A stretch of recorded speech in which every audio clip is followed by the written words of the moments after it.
saya tadi menyinggung. Jadi ketika di altar itu bukan manto, bukan elto. Karena apa? Karena ketika imam merayakan Ekaristi, dia menjadi imam. Imam itu berarti dia yang merayakan. Altar Yesus itu menjadi imamnya sendiri, dia yang merayakan. Dia menjadi altar itu sendiri, tempat di mana persembahan itu nanti ditempatkan, dan dia menjadi persembahan itu sendiri. Maka kita selalu menyebut Kristus adalah imam, altar, dan kurban. Orang yang sama.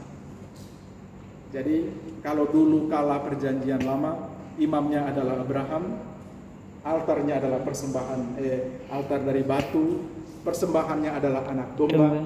Di perjanjian baru, orang yang satu dan sama, Yesus sendiri. Dia sebagai imamnya, dia menguduskan persembahan itu, dia sebagai altar tempat di mana kurban itu dipersembahkan, dan dia sendiri menjadi kurbannya sendiri untuk kita. Jadi liturgi sabda dilengkapi. Allah yang bersabda itu sekarang menyatakan dirinya sebagai Allah yang berkorban, mengorbankan diri. Yang tadi kita sebut dengan roti menjadi tubuh Kristus dan darah menjadi anggur menjadi darah Kristus. Jadi betapa dua unsur penting ini dalam Ekaristi, sehingga kita mengerti. Dulu orang-orang tua mengatakan kalau kamu tidak terima sabda, kamu jangan terima juga Ekaristi. Benar juga ya? Benar juga, masuk akal. Karena apa? Sabda harus dilengkapi dengan Ekaristi. Ini. Berikut.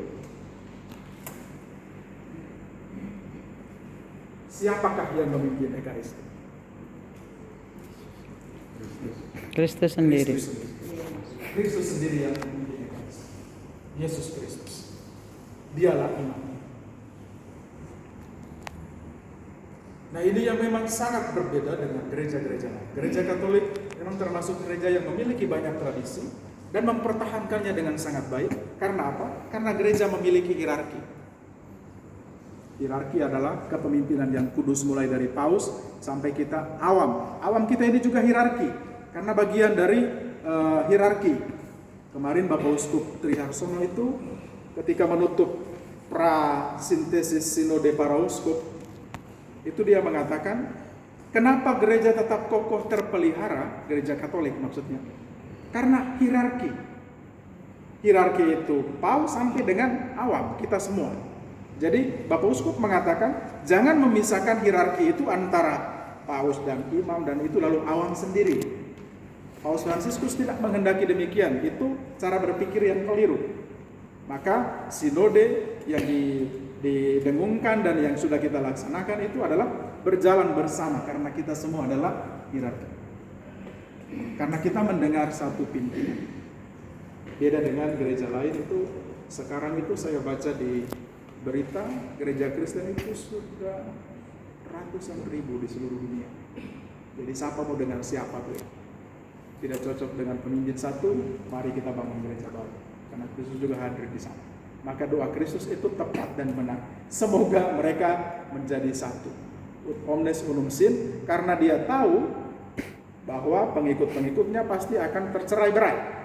Dan itu sudah dia katakan. Sabdanya itu melampaui segala sama. Saya ingin berdoa supaya kalian semua bersatu. Itu bacaan-bacaan kitab suci setiap hari-hari minggu ini. Maka prodiakon setiap hari misa ya. 4 kali dong. Sudah 4 kali saya tahu. Yesus menjadi pemimpin Ekaristi. Yesus sendiri yang bertindak. Uskup dan imam mewakili dan menghadirkan dia. Gereja percaya bahwa seleberat pemimpin perayaan liturgi yang berdiri di atas selalu bertindak in persona Christi Capitis dalam pribadi Kristus kepala gereja. Hal ini tidak berarti imam bertindak menggantikan Kristus. Jadi kamu tidak menggantikan Kristus.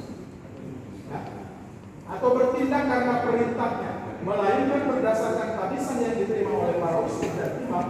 Kristus sendiri hadir sebagai kepala gereja dan bertindak melalui mereka. Itu yang saya tadi katakan. Yesus menggunakan kami untuk merayakan Ekaristi.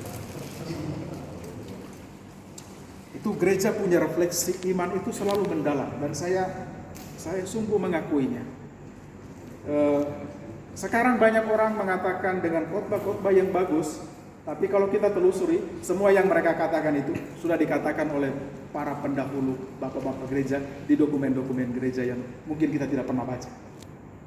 Jadi itu yang mereka katakan bukan hal yang baru. Sudah hal yang sudah pernah ada, tetapi mungkin kita belum tahu dan baru dikatakan, dan seolah-olah itu milik mereka. Padahal tidak. Gereja setiap saat melahirkan orang-orang, atau Tuhan menghadirkan orang-orang di dalam gereja, orang-orang yang kudus untuk mengatakan tentang dirinya. Sehingga gereja Katolik itu sepertinya tidak pernah kehabisan kata untuk mengungkapkan dirinya.